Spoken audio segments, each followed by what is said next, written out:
এই দিয়া, আৰু এটা পেগ দিয়া।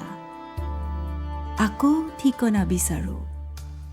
ফ্লাইং চচাৰ হৈ উৰি যাওঁ কোনোবা বেলেগ গ্ৰহলৈ।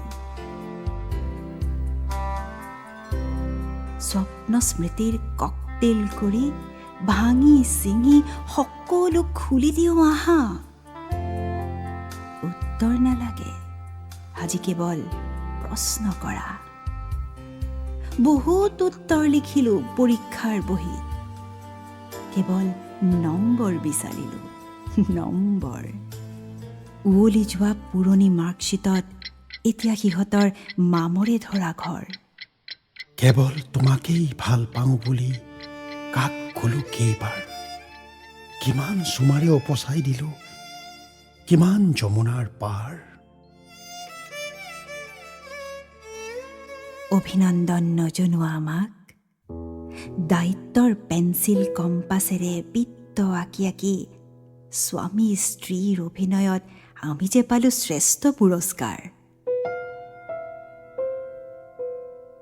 কুলাৰ সন্তানত হেঁপাহৰ শেষ নাই, নাই শেষ সমিধান।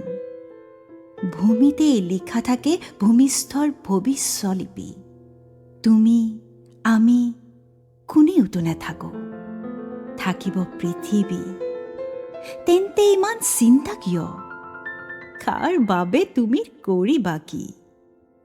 আহা, আমি মন উপচাই পাণ কৰো।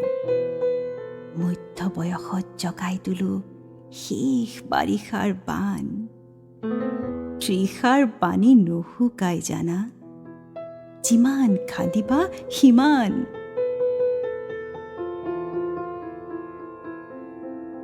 নিয়ম নদীৰ ঘাটত উজান নুঠে কোনো ৰূপালী মাছৰ। বহু দিন ধৰি বহুত পঢ়িলো, আৰু কিমান পঢ়িম কোৱা? আজি সামৰি থোৱা বন্দীশালৰ ব্যাকৰ, দলিয়াই দিয়া বিয়োগৰ নেওতা গণিত। দিয়া, আৰু এটা পেগ দিয়া। তোমাৰ ধুনীয়া আঙুলিৰে ঢালি দিয়া। নিচাৰে ভৰাই দিওঁ এই ভৰ বাৰিষাৰ নিশা।